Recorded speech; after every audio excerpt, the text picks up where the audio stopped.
Welcome to Hollywood in Hollywild Radio. You know, there are a lot of creatures living around my house, and it seems that their numbers have grown since I've moved here. The huge fires as close as 6 miles away has brought at least one new doe and her fawn, and who knows how many I don't see. It's possible there may be as many as tens of thousands of separate organisms on my hilly single-digit acreage moving around on or through this little piece of pristine natural habitat. There's not much left of the fire, and it's in a place where you'd have to be Spider-Man or Superman to do anything about it. So we just need a little patience. Nature bounds in patience. Man, not so much. There is so much to learn from just watching and asking why, where, how, what. It's how the art of science was born. You know, all of our mechanical wonders were originally worked out and invented by organisms, insects, lizards, or birds. Geometric leverage to create massive power is the domain of the insect world, along with architecture. Strength with flexibility, yeah, that's kind of insects too. I saw a kind of a hopper sitting on my porch railing while taking a break from work. It wasn't a regular grasshopper. It looked specialized, like a bodybuilder. And as I stared at it, I realized that it was so technologically advanced that it made a stealth bomber seem stupid and unintelligent. This hopper's leg geometry, power production, use of leverage was amazing on its own, until I noticed how it also served as a finely tuned musical instrument, producing sounds so loud it could be heard many hundred yards through a dense forest. I mean, it's a brilliant marvel, a really well thought out, versatile combination of power and mobility. I mean, imagine being able to jump up out and away, then open up wings and travel through the air. Of course, it has no idea where it will crash land into, but it doesn't destroy itself or the environment when that happens. It's brilliant because it lives within its means. I try hard to live within my means, but I barely pull it off. I depend on lots of people in order to execute my life. I grow none of my own food. I depend on organic farmers for that. Slaves, yeah, they sew my clothes together on the other side of oceans. Who knows how many countless people are actually involved in my life? The hopper has the same numbers in his life. Nature is a vast organism made of infinite parts. The hopper, he doesn't write much and isn't contributing to the next and sixth extinction of 95% of the life on our shared planet like I do by just being here. And, well, I guess that's my point. We really deserve the guilt feelings from our selfishness and our tolerance of avarice. It's threatened not just the hopper and my little paradise hundreds of miles away from industry and pollution. We're killing things we can't even see further away than me. Sometimes the guilt I feel is debilitating. It's immobilizing. Astoundingly, some people don't have guilt. Those people are called psychotic sociopaths, and they just want to see the world burn down. And what that means is they want to see your world burn down. They want to see you cry, your house burn down, you injured along with your family, and really anything else that's defenseless suffer. They don't care about you, or even their own mother. They just get off watching it die, or bleed, or burn. In reality, there aren't many psychos out there. The percentage is low. But with more people on the planet, anybody can run into a psycho at some time in their life. And that's the way probabilities work. And also why you never win the lottery. More people means more of everything. And when that loses its luster, people move on to the unbelievable or the completely outlandish. And the odd seems normal because that's all anyone's talking about. In reality, there are more smart, good people than bad ones, and by a huge margin. And for some reason, smart thinking has never been promoted as the exceptionally cool thing that it is in daily life. And I think that's because we take stability for granted, for something boring, as compared to 15 or 30 seconds of insane instability of some stupid fail. And that is never cool.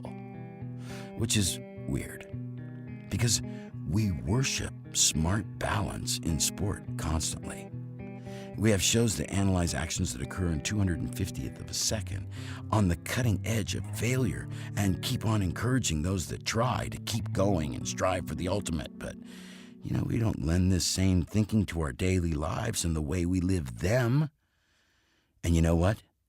Our lives are far more dramatic and have real consequences. For example, budgets and inflation. In today's inflated economy and low wages, you have to be rocket science smart to stretch what you're actually paid to the cost of living. The actual feat of raising a family is epic, and yet we don't even seem to notice it. Single working mothers deserve daily awards and federal grants. The hopper has it easy. It doesn't have to balance a budget and work to scrape food from a concrete jungle. The hopper doesn't even make a dent in the forest it lives in, and it certainly can't see what we've done to the planet. It has no idea how close to the great extinction it really is. It's possible that more than half of the population of this planet have no idea how close we are. Blind and unable to live within our means. That hopper and nature depends on the humans that got us into this to get us out. That sucks for the hopper. His life is in our hands, and nobody cares about hoppers except maybe me and a few others. America is a straight-out killer. It has been from the start. Look at our military. No one's safe, and nature's fate rests in our hands. It's sick. If it dies, we die. Why is this happening? Why? Because we have the worst boss in an office created for work that serves the people that voted for him. Worse, he's never even paused in his desire for profits. He just stepped on the gas pedal and sped up. He is the classic bad boss. If you do what he does, he fires you. He always messes with you after work. Promises raises, but never comes through. Cancels your health insurance and pension plan while giving himself a 348% raise. Never there when you need an answer. Always goofing off, taking vacations. And when he does show up, he's tired and groggy. When it goes bad, he blames everyone, but himself, of course. Working for him is like a nightmare. And you want to quit, but he knows the other two employers, so you're not going to be able to get another job. My advice is move anywhere you can to get your life back. Live on less and have an actual better life. Money sucks in all scenarios. Get enough to get out of the rat race and then have a life. It's fantastic. Money is a ruse. It has nothing to do with anything of real importance in life. Trust me. When you die, I promise you won't be thinking of that car you bought that one time or that great savings account at that one bank. You won't be thinking about anything except friends and maybe experiences. And of the experiences that you probably will remember, it will be those where you gave your time to make someone else's life better. That if we evolved with technology in a mindset of sharing and making the whole better for not just a few, but for all, we wouldn't be on the verge of planetary destruction. It's so simple and strong. We have to reel in greed now. Bezos dude is hoarding money at the rate of $250 million a day. He makes almost $2 billion in a week. His employees are on food stamps and live out of their cars, working insane hours like a robot. This looks like an oligarchy. All we own is our vote. We should use it before they don't need it. This is Katy Costello singing I'll Be Here from her new album, Twice the Love. I know the way to keep on dreaming. I know it's time when I get this feeling to leave the world behind. Stop myself in time.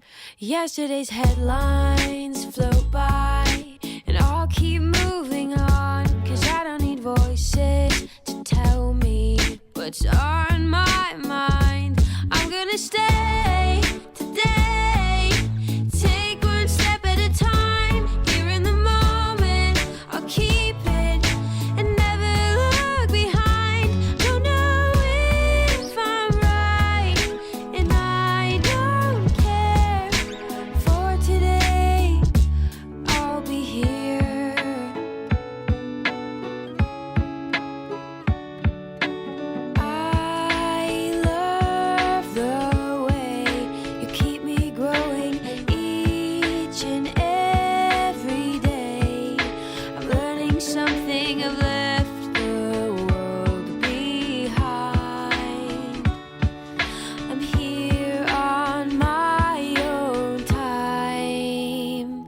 Yesterday's headlines float by, and I'll keep moving on, 'cause I don't need voices to tell me what's on my mind. I'm gonna stay today, take one step at a time. Here in the moment, I'll keep it and never look behind. Don't know if I'm right, and I don't care. For today, I'll be here. I'll be here. I'll be here. I'll be here.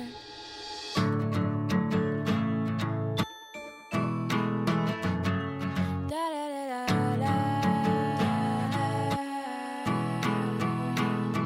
Yesterday's headlines float by, and I'll keep moving on, 'cause I don't need voices to tell me what's on my mind. I'm gonna stay today, take one step at a time. Here in the moment, I'll keep it and never look behind. Don't know if I'm right, and I don't care. For today, I will be here. I'll be here. I'll be here. Today's music is special, and today's music is pop. Pop music is fun to play. Pop music, it's loads of people moving. It's fun, and girls really dig pop. I like all kinds of music, and I love having a place for everything at my table. Variety is the spice of life.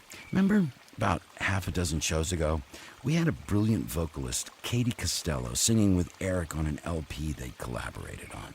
Well, Katy has been working on a new album and is presently on tour to promote that, and it's called Twice the Love. In fact, in late August, she's going to be in Chicago and then in Omaha, and in September, she's going to be in Denver and then Boulder, and that last concert in Boulder is free, but you'll have to RSVP. Fortunately for you, I have the recipe for your success. Check out her website at katycostellomusic.com. That's KATIECOSTELLO music.com. And we're going to hear 4 songs from this new album, Twice the Love. The first will be I'll Be Here, which has a great message about staying in the moment and taking care of yourself. And then that'll be followed by A Beautiful Mystery, which is about this wonderful world we live in. And then we're going to hear the song New World that points out climate change and it's like this great classic pop anthem, call to arms for the planet. And it's great. And then finally, we're going to hear the song Here and Now. And it's got a great message about not letting anyone steal your joy right now. And, quite frankly, that's why pop is so cool and so way fun. This is KRYZradio.org, 98.5 Low Power FM Radio. This next song from Twice the Love is called A Beautiful Mystery.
This broadcast to the world on the web at kryzradio.org and locally at 98.5 LPFM. On today's show, we're going to talk with Tom Zoellner. He's a writer and teaches writing at Chapman University in Southern California. He's remarkably tall, admirably humble, and an incredibly deep thinker. My conversations with him are always enlightening and my perspective constantly broadened. We're going to talk about all the publications this week speaking out against some of the decisions our government is making and joining ranks for the people. My next guest is somebody I've known for quite some time, and I actually met him through sort of a Penn event, Tom Zoellner. And Tom is an associate professor at Chapman University. He is a founder of DECA. He has published 5 books, Uranium, The Heartless Stone, A Safe Way in Arizona, Train, and An Ordinary Man. And his list of published journalism is so extensive, it's mind-boggling. Tom, welcome to Hollywood and Holly Wild Radio. Thank you for being patient through your long introduction. It's great to be with you. Well, we know each other. We've played golf together, and we've had an opportunity to get to know each other as friends. And I deeply respect and admire you, and I am inspired by you. Can you just mention to my audience some of these incredible publications that your work appears in with pretty fair amount of regularity? Oh, thank you. That's flattering, and you forgot to add that I've hung out with you at your wilderness compound. Oh, that's right. Yeah, you've come up and you've seen what it's like up here in Holly Wild. I've seen the wild turkeys. I've toured the greenhouse, the future greenhouse, and the recording studio, and so I was extremely well acquainted. When the apocalypse comes, I know where I'm running. Yeah, come up here and we'll do radio shows for a very small audience. You know, where Mariposa broadcasts this show on 98.5, but it's LPFM, and the LP, of course, means low power. I think we broadcast at about 60 watts. So if you're not kind of standing close to town, you can't really hear it. But the great thing is that we broadcast on the web. So everybody, and we've got listeners in Europe. We just picked up a new listener in the Netherlands this last week. So we have a very eclectic audience that should appreciate your many eclectic accomplishments, Tom. You were going to mention some of these great publications. The Atlantic. Oh, thanks. Yeah, if I could put in a plug for the Los Angeles Review of Books, where I edit the politics section. This is lareviewofbooks.org, and as the name would imply, it's mainly dedicated to literary criticism, but we do the occasional reported piece. And I was just up in Northern California, although unfortunately not too close to Mariposa, but over in Lake County, California. The town of Lakeport, to my surprise, one of the poorest counties in California, actually. Really? That really surprised me too. Despite being in a really, physically beautiful location, and 100 miles from San Francisco, and close to Sonoma and Napa, and you'd think that it'd be real difficult to get a house there, but no, the rents are very low, and they've got a real, every public official I talk to admits we've got a real poverty problem. 1 out of 4 people on public assistance. A number of folks below the poverty line and struggling to kind of keep the budget together. And the reason I was there was because they've had some disputes over the Dollar General chain moving in. Yeah, and these, if you're familiar with them, I'm sure that... Yeah. Well, let me ask, do you have one in Mariposa? Is there one nearby? No, and but you don't have to go far to any other small town close by where you can find stuff like that. There's one burger chain thing that snuck into town, and I think people entertain the idea because Yosemite is so close to us that, you know, would give people a reason to stop into town if they stopped at the Burger Town or the burger place or whatever it is, the chain. And I'm not going to mention their name for free. But you know, it's sort of a convenience, you know, to the 1.5 million plus people that travel up to Yosemite every year, and it opened up again this morning. So that was pretty at 9 o'clock this morning. So the park is back open again. The fire is pretty much out. And yeah, but yeah, the dollar thing, that it's this corporate infection that is trying to spread out from the cities to all the small towns, and you know, before you know it, there'll be predatory lending stores there that'll cash your check for 10%. Well, this is a chain that really kind of depends on the poverty of its customers to, you know, find its popularity. But, you know, it's a complex story too, because, you know, okay, this is capitalism 101. I understand that, but is the alternative that you live in a, you know, sort of depleted rural part of the country and you don't have access to a place where you can get cheap, you know, toilet paper and dog food and cooking oil and ketchup and, you know, exactly what I can get. Exactly what I can get in Los to, Angeles cheap, because I go to one store that I can buy it because they sell it in bulk. Right. It's a mixed story, and I just you read a really, really incredible article. Not to interrupt you, but about why people are inclined to go to a dollar store when they're experiencing poverty. There's a great TED Talk about this, that when they did this brilliant study about farmers that planted sugarcane, and these farmers have one part of the year they're extremely rich when they sell their sugarcane, and the other part of the year they're in extreme poverty. And they gave them intelligence tests during the peaks of both times. And they discovered that when they are experiencing poverty, their IQ actually drops 14%. Wow. And so it's not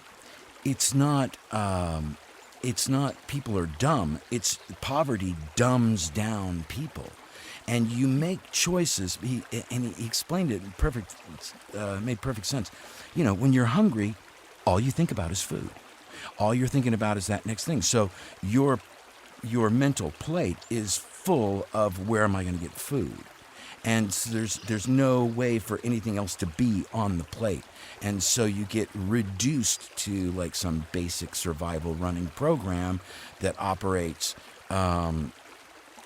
well enough to survive, but it doesn't think about that's pretty or anything else. You're just consumed with survival. And so it drops your IQ, it limits your intelligence, your ability to take advantage of a system. There's no question, and you know, some of those studies have been done in the educational system with kids growing up in poverty, really unable to process, you know, learning at the same rate as more affluent kids. And as you say, it's not because they're stupid. It's what's called toxic stress. Anyway, the same toxic stress, you know, creates the conditions that you know, a dollar store, a little box, if you will, the sort of diminutive version of a Walmart, right, big box, you know, will come in and serve, you know, that community, and you know, it's sort of like the flag of poverty planted in the middle of the town, but yet it does provide a benefit, and so it's hard to really say, you know, there's a good and evil dynamic to this. So those are the complexities going on, and I'll say that for Northern California listeners, I talked to a ton of people in Lake County, and they were all gracious to a fault. I know. I came away really impressed with actually how cool they were.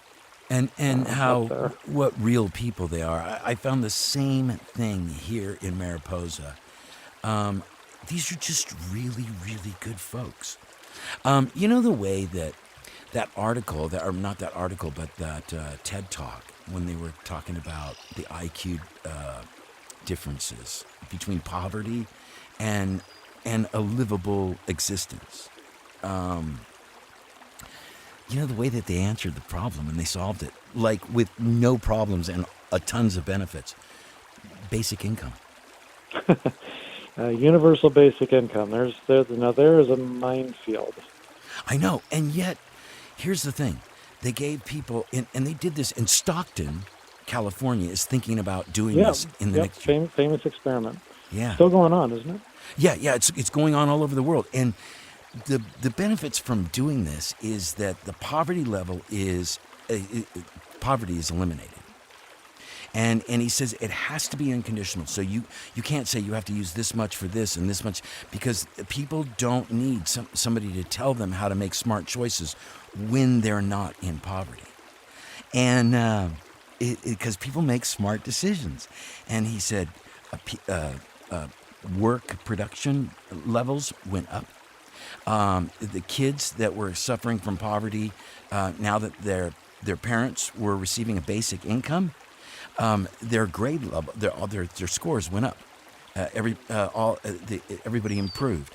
The whole community changed and became more friendly to itself, and because nobody was afraid that they weren't going to get some.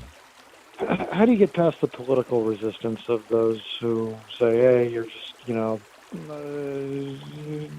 creating dependence, perpetuating laziness, and there's also a racial dynamic to this, unfortunately, that, right.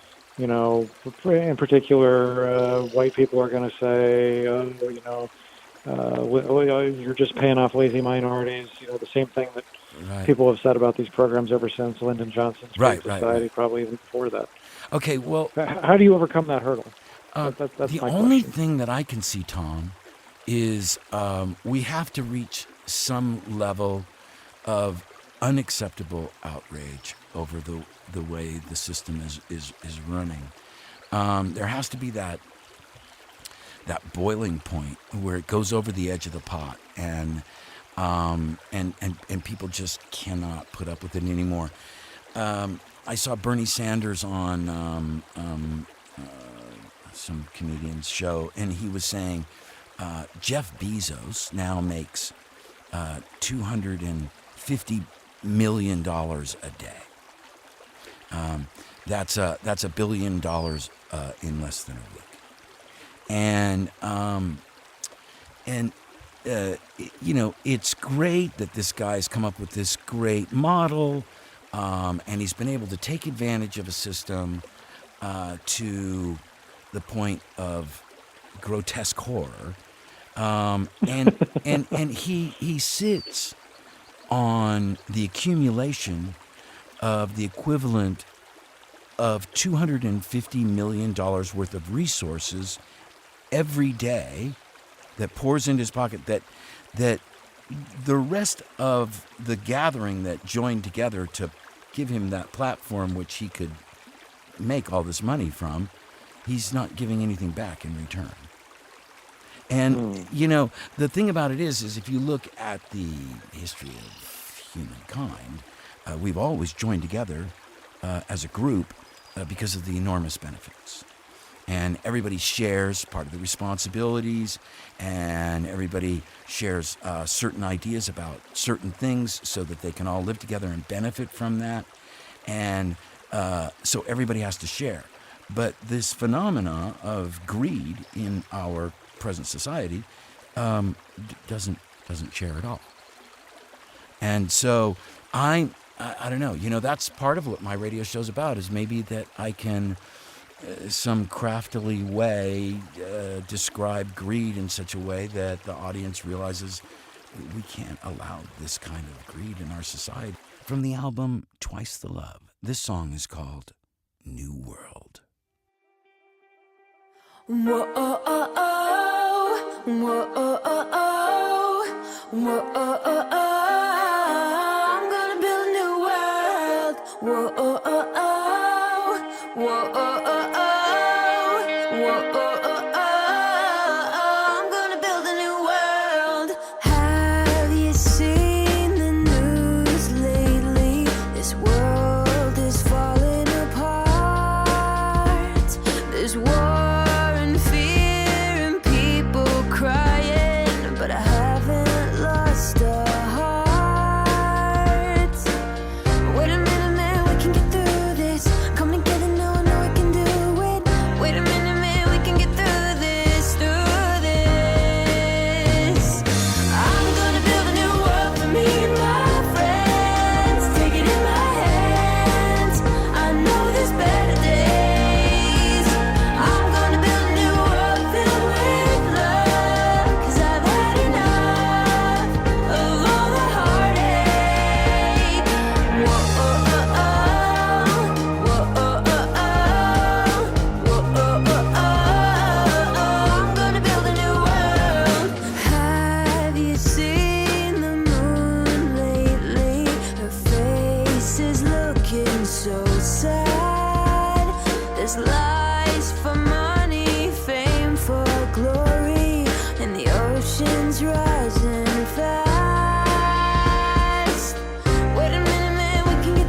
take it in my hands. I know there's better days.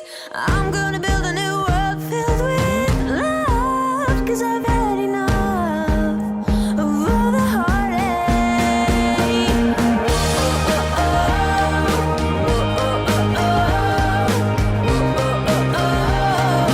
I'm gonna build a new world.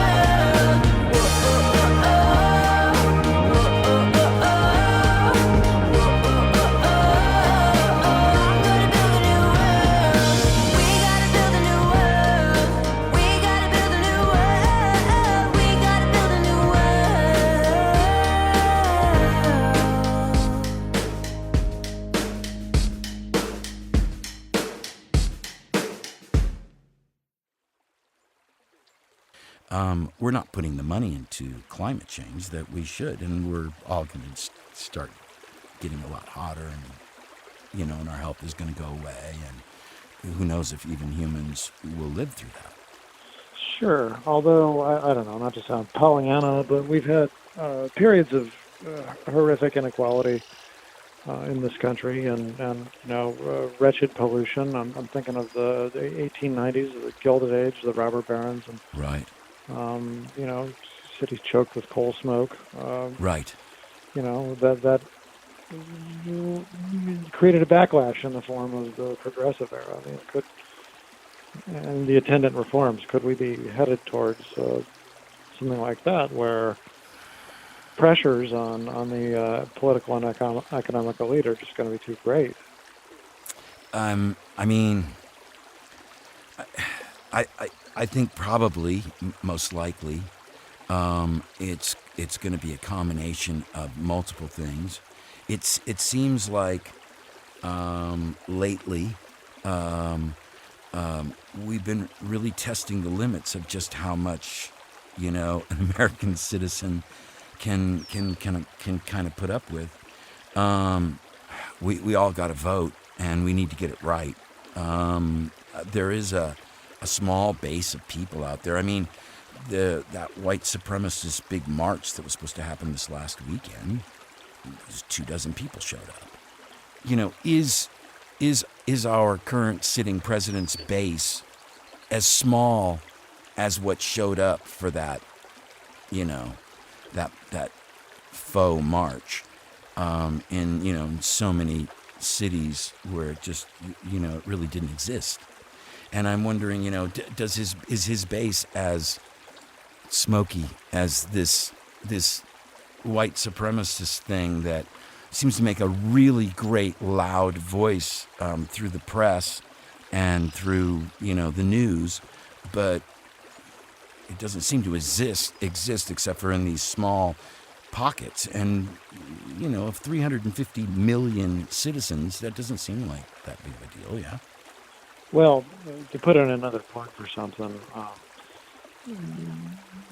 if anyone in this listening area wants to pitch in, and they find themselves in the middle of a Democratic district where it's a safe blue seat, find a red seat nearby and go over there and volunteer. There's a tool that'll help you do this called swingleft.org. Swingleft.org. Plug in your zip code, and it'll tell you the nearest congressional district where you are that there's a tight race. And if you got a weekend to go over there and knock on doors and harangue people to get out and do the right thing when it comes to putting a check on this president, then that's the way to do it. I mean, I think several of your listeners are going to be close to the Central Valley, where it's fairly red. How far is Devin Nunes's district from you? Boy, that guy is he's like 60 minutes away. He's 60 minutes away, and he gives me the willies when I think about him.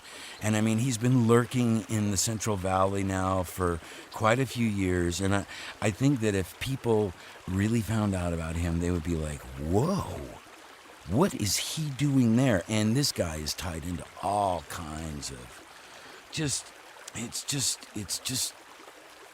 it's just stuff that serves business, and it just doesn't serve the constituency that really elected this guy. Does he have a viable challenger? I don't know, and I've been trying to follow a little bit about that, but I'm also like trying to keep an eye on the national scene, and I'm also producing this radio show that's really kicking my butt. Yeah. Well, for listeners, let me set Yeah, definitely justification do that. Yeah. November.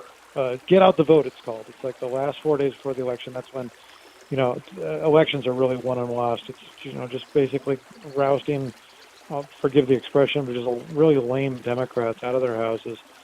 Get them down to the polls to do their civic duty, and make a fun time of it. If you can afford it, go get a cheap motel. Get connected with the opposition campaign, and what you'll be doing is knocking on doors, making phone calls, and it can be really fun actually to meet Exactly. ordinary people that you ordinarily wouldn't, and the camaraderie on the campaign, that's kind of fun. Yeah. It's well worth the experience. If nothing else, like when the results come in, you can say, I was a part of that victory, or if it didn't happen to go your way, which happens, that I stood up and did something about it, and just didn't sit in front of CNN and get angry. Yeah, exactly. Where do you see us, Tom? You mean in let's say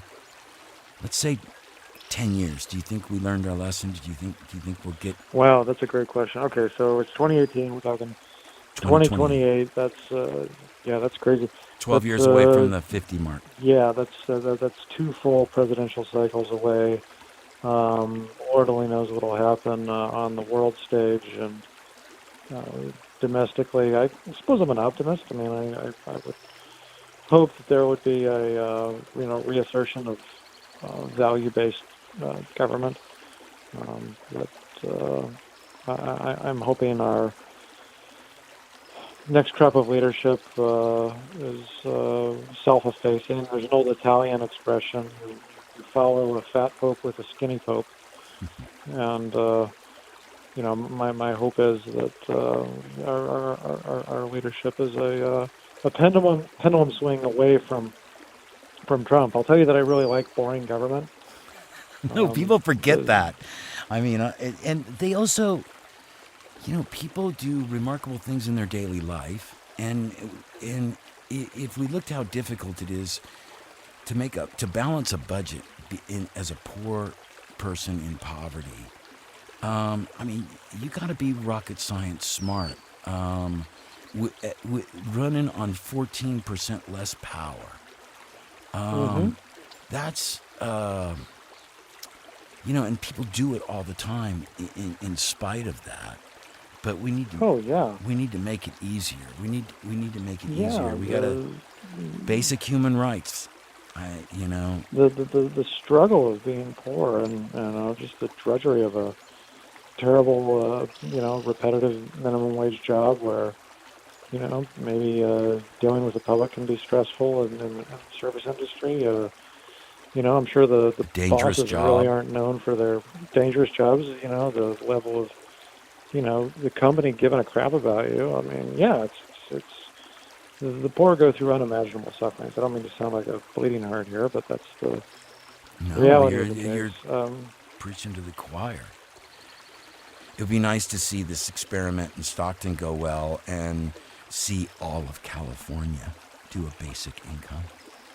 That would be that, I mean, and if there's a state that could do it and pull it off, Cali would sure be it. That would be neat. You mentioned the value of journalism and voices. If I could maybe say a word on behalf of local radio. So. Yeah, and the station there in Mariposa, I mentioned Clear Lake. I was up there during the Mendocino Complex fire, which patches that are still going on, I think, as we speak. Yes. All right, but they had evacuated 2 of the North Shore towns, Clear Lake, Oaks, and Nice, and residents were displaced, people were starved for information, and they've got a low power station over in Lake County. It's got a Z in the call signal. And I'm sorry we I do can't remember too. it, We but- do too. Really? Okay.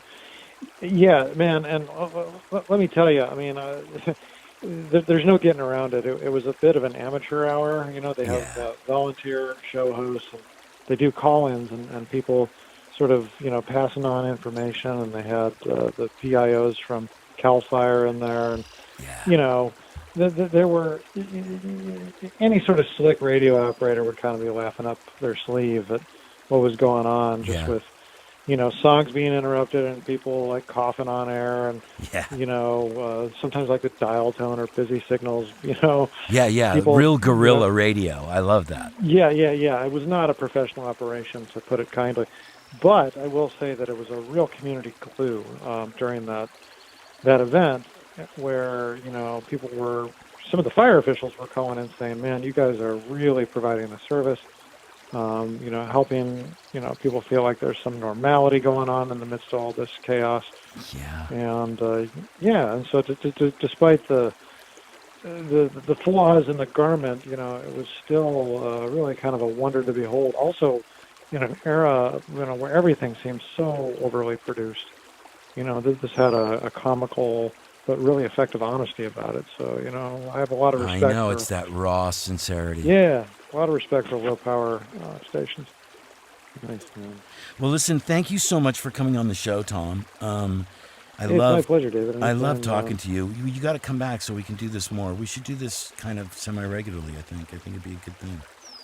Yeah, man. Like, when I was up in Northern California, it's just a reminder of kind of two-state deal that we have here in California, where there's just... No, seriously. I mean, it's such a different place, and I think refreshingly so.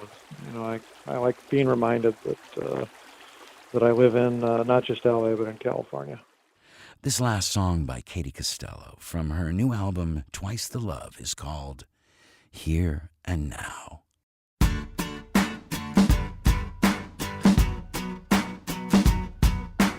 Tell me something good that will feed my soul. Shake my body straight to the bones. I'm ready, I will listen close. Tell me a secret that nobody knows. We got the feeling going. All of the signs are showing. We got the feeling and it won't fade out. Let's keep living in the here and now. Get together whether the sun is up or down. Let's keep living in the here and now. In the here and now. In the here and now. Tell me all the things that you think about. Fast asleep, no one else around. Are you ready to turn it up? Let it go, come on and show your love. We got the feeling going. All of the signs are showing. We got the feeling and it won't fade out. Let's keep living in the here and now. Get together whether the sun is up or down. Let's keep living in the here and now. In the here and now.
This is KRYZradio.org, 98.5 LPFM, Mariposa's community radio, broadcast just down the road a piece from Yosemite National Park.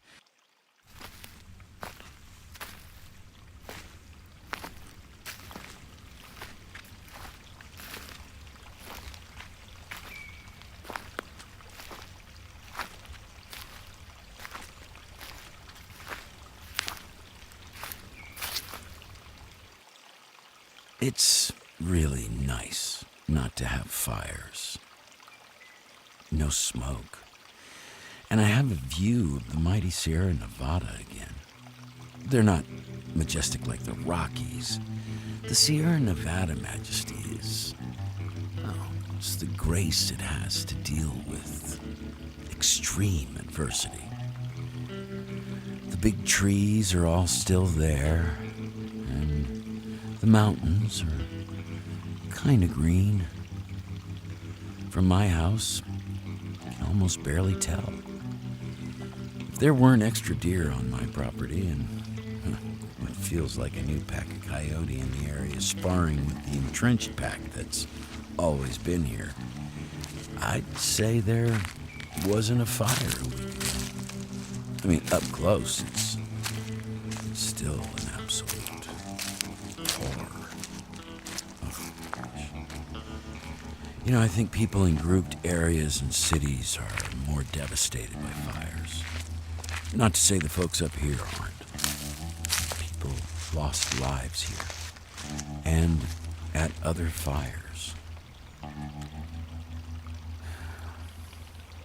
Climate change costs a lot more than money.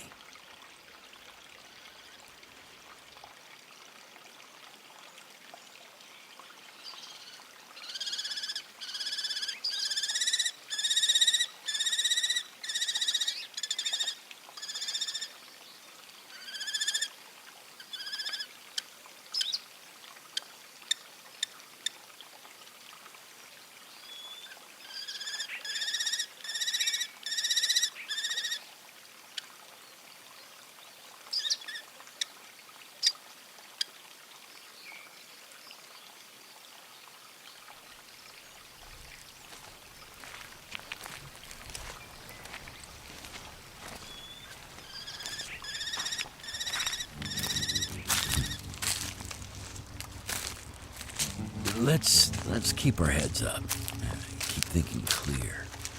And we need to concentrate on voting for the people that have us in mind and will fight for things like basic income and health care.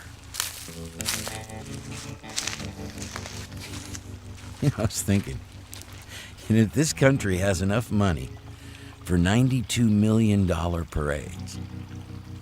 We got plenty for basic income. I mean, heck, and don't stop there. You want to make our country something special? Take away all the mind sucks like health care and the cost of education. I mean, imagine how great this country would look if everyone had a college degree or was a master craftsman in so many fields. It makes my mind spin. I mean, we actually have the means to secure our future. And if people say we can't, they're brainwashed. Elementary math shows how much our country takes in taxes. And elementary math shows what they do with it. I think it is time to end poverty for the poor and the corporations too big to fails.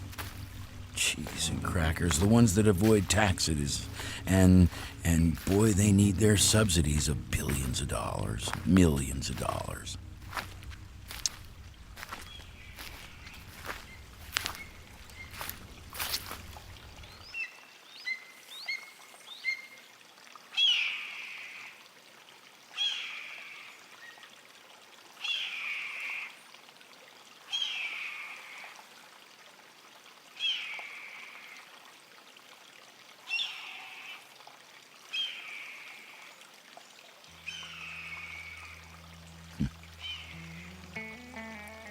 The bottom line is, we join together to share and have strength. And we must eliminate those who don't share from our population. The greedy rich don't belong with or to any people. They take far more than they give by percentage. And by percentage is how we, you and me, are taxed. Oh boy. Keep your fingers crossed for that study in Stockton to eradicate poverty with basic income. What a smart idea. And we should chastise the rich serving in government and the cabinet and these windbags that spew hate instead of answers to problems that cost time and inequity and more lives. And by golly, just keep criticizing the president. And he's not your boss. He's the president. And if we don't criticize him, he won't know what he's doing wrong. So when you look at it like that, it's really our duty to criticize the president. We're just trying to help him do a good job for the people of the United States. And for gosh sakes, stand up for the press. Everybody needs to stand up for the press. Do you have time to go hunt down stories? Neither do I. That's why the press is there, and these people actually like doing it. So don't treat them like they're not people. They stood up for all of us this last week. Think about it. I have a new girlfriend. Yeah, her name is Isabel. She's a really cute little ground squirrel. She's got a little tiny black dot on the lower left side of her back, and she's fairly convinced that she owns the porch, to include the railing by the bench seat that she also considers hers, the way she inspects and sniffs the armrests where I lay my arms. There's always something happening up here. Mars is in the night sky now. It's red. And the Milky Way galaxy, wow, once the moon ducks over the hill, it's just magnificent. Oh, and seeing it just brings that incredible, deep wonder and more questions. I'll see you next week.